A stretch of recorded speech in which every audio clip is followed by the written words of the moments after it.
چونکہ قانونی اس پر پہلو بھی جاننا ہے تو ہمارے ساتھ سابق اٹارنی جنرل شاہ خاور صاحب موجود ہیں، ان سے بات کرتے ہیں۔ شاہ خاور صاحب، بہت شکریہ آپ کی جائے گی 2 ہفتے بعد 22 ستمبر کو، اور عدالت نے جواب جو ہے عمران خان صاحب کو اسے غیر تسلی بخش قرار دیا ہے، کیا کہیں گے؟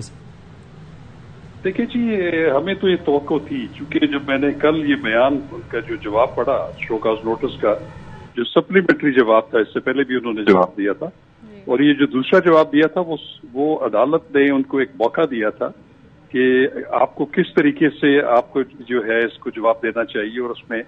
2 عدالتی جو ہیں فیصلے ان کا بھی ذکر کیا تھا کہ آپ یہ بھی اس کو بھی کنسیڈر کریں۔ تو اب چونکہ انہوں نے یہ جو جواب داخل کیا تھا اس میں انہوں نے بالکل جس کو کہتے ہیں کہ انکنڈیشنل انکوالیفائڈ اپالوجی بالکل بھی ٹینڈر نہیں کی تھی، اور اپنے آپ کو عدالت کے جو ہے ڈسپوزل پر بھی جو ہے وہ نہیں چھوڑا تھا۔ تو اس لیے وہاں پہ جو لفظ استعمال انہوں نے کیا تھا وہ انہوں نے کہا تھا کہ جی ہمیں افسوس ہے یا اس پہ ان کو ندامت ہے، تو یہ سفیشینٹ نہیں ہوتا، کیونکہ توہین عدالت کے جو کیسز ہوتے ہیں، اور وہ بھی وہ والا کیس جس میں کہ عدالت کو یا جج صاحبان کو اسکینڈلائز کرنے یا پریشرائز کرنے کا الزام ہو، تو اس میں تو ایک ہی دفاع ہوتا ہے، وہ ہوتا ہے غیر مشروط معافی، وہ بھی اپنی پہلی ہی فرصت میں۔ تو اس لیے آج جو جتنی پروسیڈنگز ہوئی اور جب جج صاحبان نے ان کا وہ جواب پڑھا تو انہوں نے یہی تاثر لیا کہ وہ بجائے اس کے کہ اس پہ وہ ندامت یا معافی یا اس پہ ایک انکنڈیشنل اپالوجی کریں، انہوں نے اپنے موقف کے اوپر دفاع کرنے کی کوشش کی، اس کو جسٹیفائی کرنے کی کوشش کی۔ تو اس میں تو ہمیں بھی یہ امید تھی کہ اگر وہ ایکسپریسلی اگر وہ غیر مشروط معافی نہیں مانگیں گے تو پھر شو کاز نوٹس ان کو ایشو ہو سکتا ہے۔ اور میں یہ سمجھتا ہوں کہ یہ چونکہ آپ نے بھی بتایا کہ 2 اس میں بڑے سینئر جو وکلاء ہیں وہ اس میں معاون بھی تھے عدالتی، انہوں نے بھی یہ ریکویسٹ کی، لیکن وہ جتنا مواد ان کے سامنے ہے انہوں نے یہ مناسب سمجھا کہ اس پہ جو ہے وہ فرد جرم عائد کی جائے۔ یہ میں سمجھتا ہوں کہ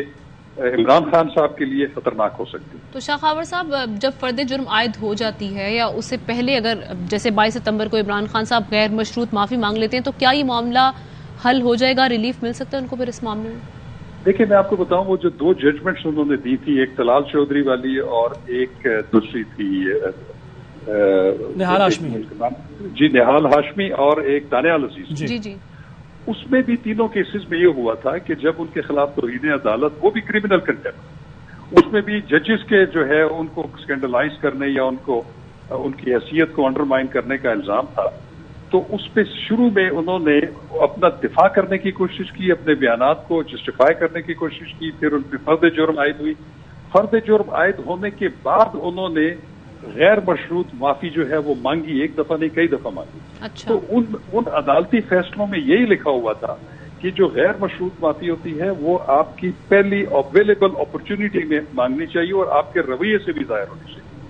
آپ جب آپ کے خلاف فرد جرم عائد ہو جائے اور آپ کے خلاف ٹرائل شروع ہو جائے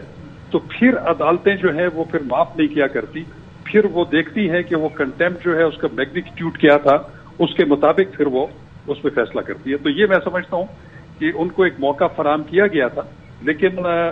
وہ موقع سے فائدہ نہیں اٹھایا گیا، تو اس لیے آج انہوں نے فرد جرم عائد کرنے کا جو ہے وہ فیصلہ کیا۔